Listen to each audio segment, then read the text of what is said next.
بسم الله الرحمن الرحيم.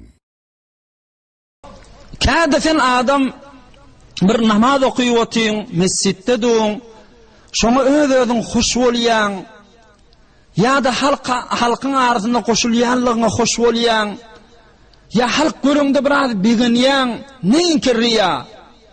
Aslında riyanyň alamaty näme men tanyjak bolsam, riyakar boljak dälmin, näme deýin, näme alaýymlar bar riyakarlykda. Görüýliň İhya-i Ulumuddin diýen kitapda alimi buzurgwar Muhammed Gazali näme gurrunlar getiripdir. Adamlyň ýagdaýy şa halk öwýän wagtynda, halk yamanlayan wagtynda, şoň iradyny işganyny alan wagtynda 4 form bolýar diýipdir. 4 form ýagdaýy bar. Bir toforlawa şu halkın övmegini gözleşi oti. Şu halk şoňa berekella berse, aýsana daýaw aýtdysa, şu halka daýaw diýdirjek bolup kamil edip işlerini edip gedip ya, daýaw diýen adamy hey urup hatta Taňry ýalkyzyn da berýär öwýän adamlara. Ol adama kamilen riyakar. Yamanlayan adam, şoň iradyny işgallalayan adamdan da gaty görýär. Bir aýdylar ya, sen mescide gelýän bu falan jere bolsa bolmaýar ha diýsen gaty görjek. Şaýat mescidinden de galjak. Ol adam riyakar. Hazreti Ali kerramallahu veşeha diýär, lil mura'i alamatan. Riyakar adamyň kelameti wajipdir. Bira ýeköze namaz okuyanna heýwere ýaltadyr. Ya okuýmaz, okuýsa da çalazym okuýar dipdir. Amma we yanshutu iza kana fi'n nas adamlaryň arasynda bolsa, ey ýynygalyk bilen, ýuwaşlyk bilen, itminan bilen, gowlyk bilen, jaýlyk bilen okuýar. Ýeköze bolsa, okuýjak däl, okuýsa da çalazym sawjak. Bir alamaty. Sen halkyň arasynda okuýan namazyň ol öýde okuýanyň bilen deň bolsa, ony şonly bir az hoşluk gelse işgali ýok.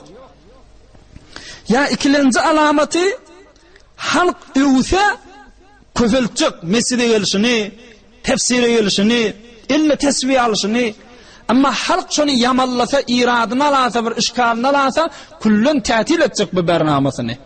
Onu bu adamın kullun gezip görüşü Huda için dälmişdik. Riyakar, inki teleka adamda şey. İkilenjisi, öwlen wagtynda hoş bolýar ýöne içinden, daşyna çykaryp durana. Ona Taňry ýalkyzyn berip, ona zady fat içinden hoş bolýar. Yamanlansa da içinden ýokuş bolýar, ýöne daşyna çykaryp, o bilen wuruşup, ya mescitten galyp, beýdip görmeýär, ýöne içinden qyn bolýar, halky Mon iradyny alsa, işgalyny alsa, bekilenjin o. Yankydan ganimat. Amma ýene de naqsy bar. Üçlenji näme?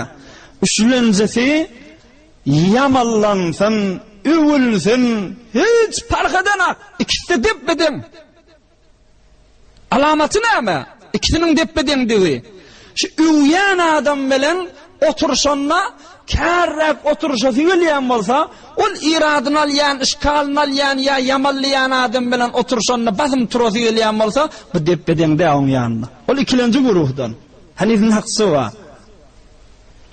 Ya ol öwýän adam bir ayet düşünne, zol ayetyna baryp Allah kuwat berip hatta özi ýüreginden şoňa üçin gynanýar. Amma ol iradyny alýan, işgalyny alýan, yamanlayan adama ayet düşünne, bir gezek görünse görünjek ýa-da görünjek de däl.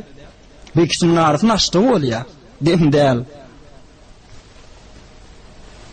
Ya meselen bir işi bolsa, her bir işi öwýän adamyň işini bitirjek, yamanlayan adamyň işini bitiresi gelenak. Sen bu ikisiniň arasyny deň tutdygym däl. Ýene naqsy bar. İkisi depbeden bolmak.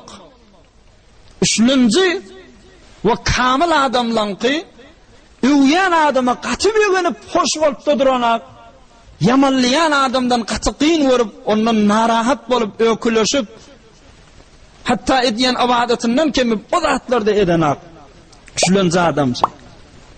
Uyan devamını yamallayan nava. Ve ikisi de tesir vermeye. Hatta bir neyse awliya Allah'la diyenmiştik. Allahümme cealni indeke min erfa'i halqik. Ve cealni inde nefsi min avza'i halqik. Ve cealni inde nasi min avsati halqik. Ey bar Hudaya, men sen yanında inki ulu insandan bolayın. İnki şarafatli, magamli, dereceli adam bolayın sen yanında. Ey bar Hudaya, amma öz yanımda inki pesterin mahluk bolayın. Amma halkın arasında ortamiyana olayın. Ne beter pest görsünler, ne beter övsünler. Hudaya sen yanında inki behterin mahluk bolayın. Öz yanımda inki pesterin mahluk bolayın. Halkın gözüne ortamiyana adam bolayın deyip dua etmiştikler. Bir üçlüncü bölük. Amma dörtlüncü bölük. İnşallah gurrunken uluğa çıkacak değil. Yadaman.